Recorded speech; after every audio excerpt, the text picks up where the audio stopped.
Hey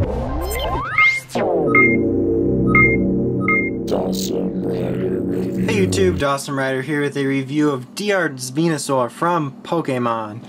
So, packaging. Yeah, let's do it. So pretty much the same packaging we've gotten from all of these. You know, Charizard and Blastoise and all that. You got a picture of Venusaur here, sort of Pokeball design. It's all done up in green to represent him. You got a silhouetted picture of him. It says, Fushi Banger. I don't know what he's into, but for me, he's Venusaur. And then on the top, or on the side here, you got a little silhouette of him. It's all shiny, and then some more designs. And on the back, it shows you what he can do with his whips, like most things. And then on the side here, it just says D-arts, just got another silhouette. On the bottom, numbers you should call. Top, another picture of Venusaur. So yeah, pretty standard. So here's Venusaur. Accessories-wise, he comes with these typical sort of Pokeball stands you get, which I'm not going to use, but he does have one. And then he comes with some Vine Whip parts, which I'll be showing how to put on here in a moment. They're done in several different sections. This is like the top of it. And then you got this section here, which attaches to this section, which I don't know if your mind is dirty as mine, but I'm not going to say anything other than I feel really awkward about these. Okay? Just, okay. I'm sorry.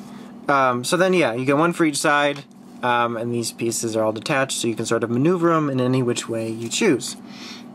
So yeah, let's take a look at Venusaur here. It seems kind of weird, you know, with a lot of these, that you'd get like a figure arts, D-arts type deal, because they're so immovable. Especially Venusaur here, I thought, in particular, but honestly, I actually think he's got more articulation than Blastoise, or more maneuverability. I guess since I mentioned articulation, we'll go over that first. You've got articulation obviously in his feet. You've got all of these sort of, like dome joints that you can move around and swivel. You got obviously one here, here, and here. So you can sort of maneuver those around, and you can maneuver their feet around however you want. Here, he's got a little bit more movement in his back leg. And obviously you can't get him in some sort of crazy pose in terms of articulation, but you do have some solid articulation there. And then here on his head, you've got several like sections here, so you can sort of twist and move his head around, like to be curious or whatnot, and move it up and down and around. So that's really nice. His mouth does open, so that's cool. But yeah, a lot of different stuff going on here. Like I said, you can't really do anything crazy with his poses down here. He can't be doing like a Kung Fu action pose, but he's got a decent range of motion, and you can move his head around.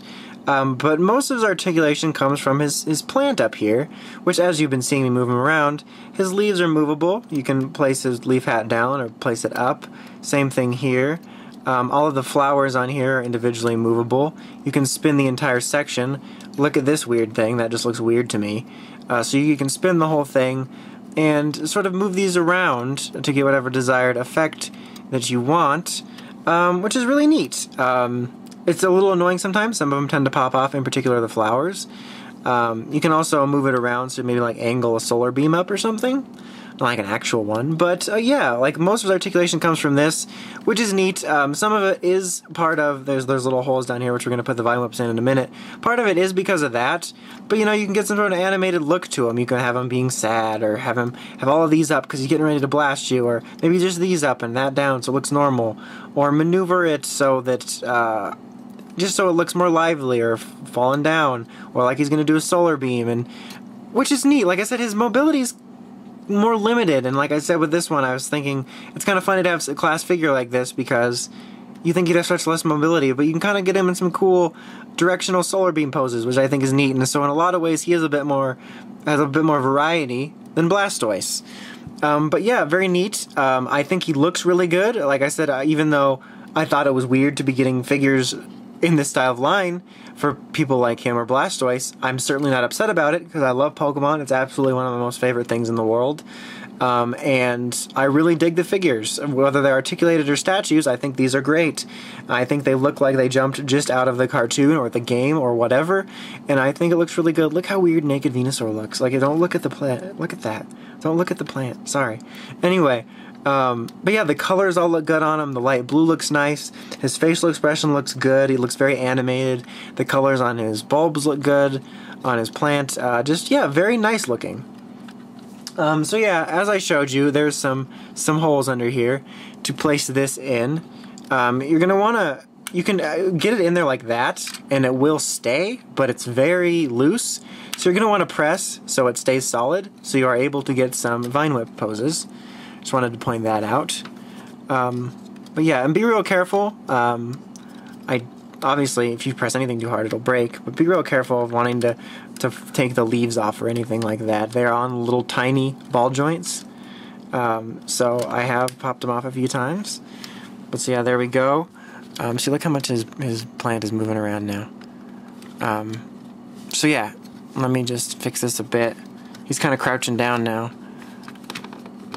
Okay, so they do have a tendency to fall off a little bit. So you can attach them, and you can position these or shorten them in any way you want. There's a bunch of pieces, so you can, like make it shorter or have them moving any which way.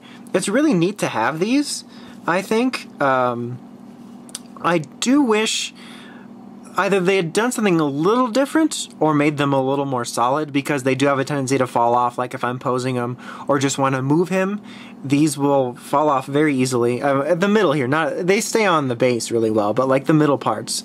So I wish those were a little more solid, but it's still a neat effect. But yeah, overall, if you are a Pokemon fan of any kind, especially Venusaur, I do recommend this. I actually enjoy this figure quite a bit. I dig the vine whip effects, even if they're a little weird and have a tendency to fall off. And I dig the way his plants move around, because even though it's very subtle, it's a really neat way of sort of making his articulation unique.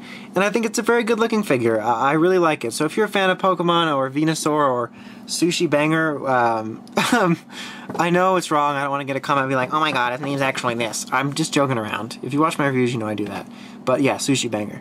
So yeah, I can recommend him. I dig him. I really like it quite a bit. Until next time, make sure you check out the crazy podcast at writersrangersandrambles.com. Until next time, it's Dawson Ryder, signing out.